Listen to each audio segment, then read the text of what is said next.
Cravings! Bakit nga ba nagki-crave ang mga tao? Nako, eto, halika kayo, pag-usapan natin yan.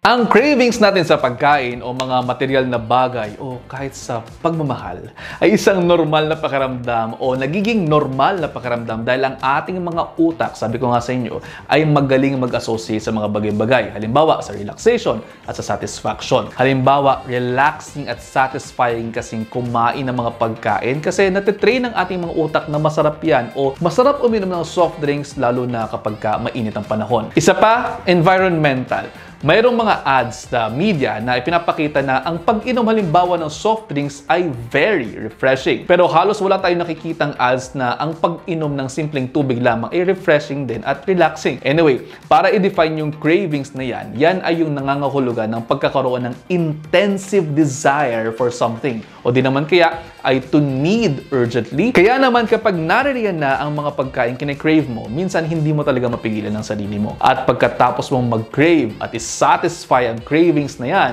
ayan na, magsisisi ka na. So ang tanong, Dok, paano nga ba mapigilan ang cravings? Naririto po ang ilang tips. Una, eat small frequent meals para hindi mag-spike up ang hunger hormones mo. Meron tayong hunger signals at satiety signals. Kapag ka naka-on ang inyong hunger signal, ibig sabihin magugutom ka. Kapag nakakain ka na, mag-o-on naman ang iyong satiety signal at mag-o-off naman ang iyong hunger signal. Kung mas on ang iyong satiety signal, hindi ka masyadong magkakakain. Kaya yung small frequent meals, maaaring makatulong. Isabay mo pa ang pangalawang tip natin na kung kakain ka ng small frequent meals, isama mo ang pagkain ng mga fiber-rich foods para bulky yan sa pakiramdam. Kaya mas mahaba ang period of time na pakiramdam mo ay busog ka at hindi ka nagugutom. Mayroong mga high fiber at high protein snacks na pwede ninyong kainin. Pangatlo, eto na. Kung alam mong medyo tempting na, wag mo nang dalhin sa bahay mo. Kung hindi mo naman kasi nakikita, hindi mo yan kakainin. Keep out of sight or better yet, keep those tempting foods out of your homes.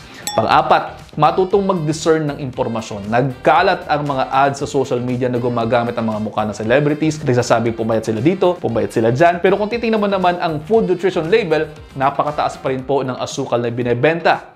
Mas lalo ka makikrave dyan. Yun ding mga commercials kapag nanonood kayo ng TV, pwedeng wag nyo na lamang po munang panoorin, lalo na yung mga pagkain alam mo nang medyo maaasukal at matataba. Nakukondisyon kasi yung mga utak ng mga tao na masarap yung pagkain na yan na nakikita natin sa ads, kaya ginugusto natin mas lalo. At panglima, when in doubt, ask. Tanungin mo muna ang sarili mo kung ikaw nga ba talaga ay nagugutom o gusto mo lamang talagang ngumasab ng matatamis. Kasi kung talagang gutom ka, kung magiging mansanas sinasarapan mo na donut, kakainin mo yung mansanas.